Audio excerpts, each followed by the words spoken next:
Talk, brought to you by the Radar Free Press. I am your host, Kaitlyn Blum. Today with us we have Sandy and Dan, and you're here to tell us about the 76th Annual Grand Detour Arts Festival. Yes, hello Kaitlyn, we are.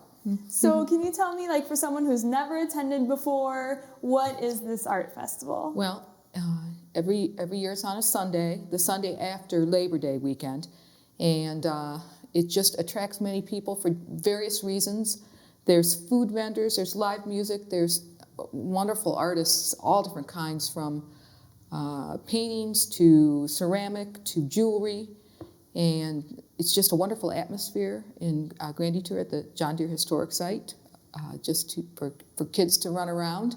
Plus, we have a student art exhibit that parents like to come see their loved ones' art as well.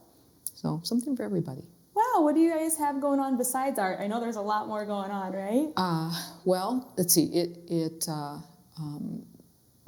The art is the main focus of it all, but you can also tour some of the grounds. They have live blacksmith demonstrations there, and just walking around. It's beautiful grounds, live music playing. You can get yourself anything from a sweet treat to popcorn, and just enjoy the whole day. Yeah, you got food, music, the blacksmithing. That's really cool. Mm-hmm. So yeah, you have a little something and everything. You can spend quite a lot of time there. Yes. Yes, it's free admission, and it always has been. And this is our 76th year. Last year, the 75th was a big year for us, and we normally have around 40 artists.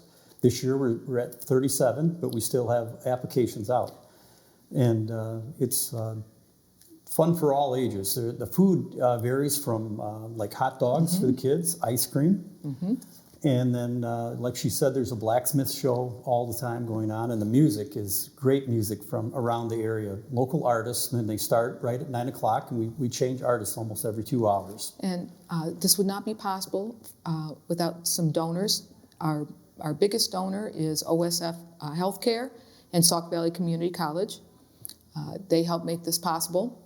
And then we also have other donors as well, and volunteers. I'd like to mention a couple.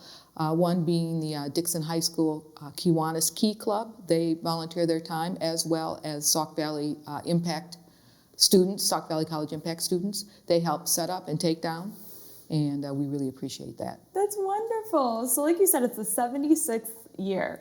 So can you tell me a little bit more about the history? Sure. I'll go back as far as 1898, when a lot of Chicago artists would come out to the Grand Detour area to spend their summers, get away from the heat, and focus on their art. So they started this group called the Eagle's Nest. And one of the famous artists that was in that group was Lorado Taft, who is responsible for the Black Hawk statue that you see at Loudon State Park. Yeah. And so anyway, they came out here for their summers, and so that's kind of what made Grand Detour be an artsy type of village. And fast forward, 1948 was the very first Grand Detour Art Festival, and Charlie Kested was one of the big organizers of this. And until this day, there is a Charles Kested Award that they give to an artist. Wow, that's a lot of history. It's been going on for a really long time. Yes. Do you have anything specifically new for this year? It's basically going to be similar to last year. Last year we had the artists of Jim Hinkle. No, the musical. The music was by Jim Hinkle. And this year, returning musical artists would be, we have Jeff Kagay, and he is vocal and guitar, as well as Robbie LeBlanc, same thing. And then we have actually a harpist and vocalist or soloist, and her name is Lynette Chamberlain. Wow. So, yes. That'd be really cool to hear. So, family-friendly wise, what do you have going on for, the kids? Well, I guess it's just a really nice atmosphere. Mostly kids look at the art, they eat, they can sit at picnic tables. There are things that they can buy as well. It's different artists have different crafts, from woodworking to jewelry, and they can watch the blacksmith you know. And last year for the 76, we had like a photo op. I don't think we're having that this year, so, but there's plenty for kids to do. It's just a nice little village. And like you said, it's free. Site. It's so hard to find something free for like the whole family to do on a Sunday. Yes. Hopefully the weather holds out and it's just another beautiful day, you know. So. Can you give me a peek of like what it takes to like put on something like this behind the scenes? Like what work is involved? Well, we start meeting in January of every year. Oh, wow. And we meet about once a month. We have a checklist of things that need to be done. And, you know, we're relatively new to the committee, but there are some that you know, they have to organize all the artists, get information from them, get their applications out, and you know, then receiving them.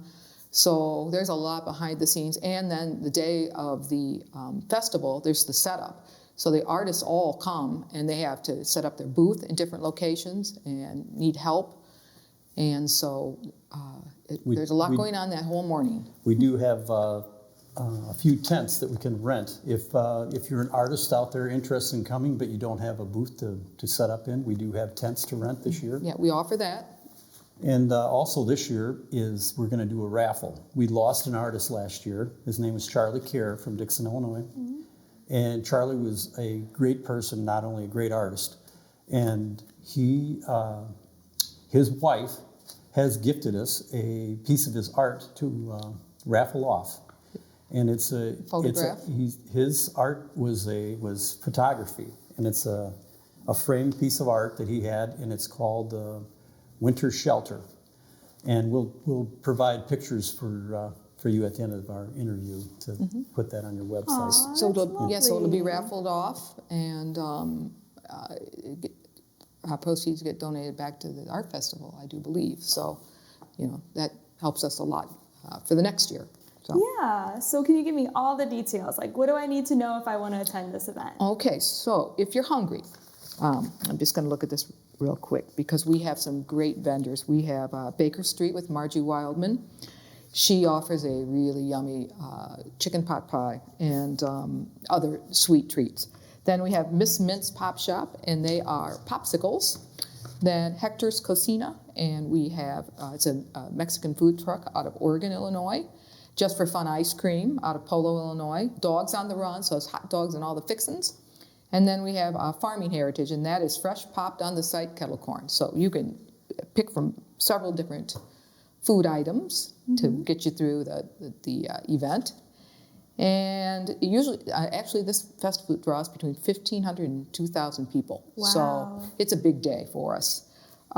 You can walk around the historic site and look at all the different artists, buy something if you'd like. So when's the date? Oh, the date is September 7th, Sunday, September 7th, 9 to 4, rain or shine, free. Perfect. So where would I go if I want to get more information, or even if I'm an artist and want to contact you guys?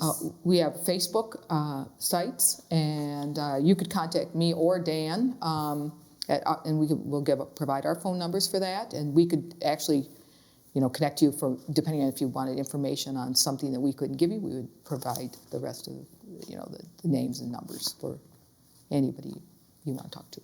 Perfect. So I always like to end with like a fun personal question. What have you guys personally bought from the art?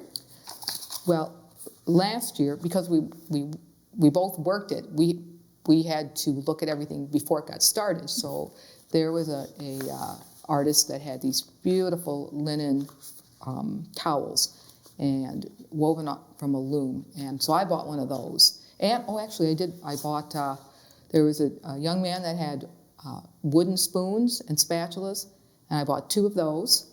Really nice. I mean, they're just beautiful. And then years before, we bought a wooden birdhouse that was just, it looked like a castle for a bird. It was really nice. So wow, it sounds like there's a really large variety then of arts and crafts. Yes.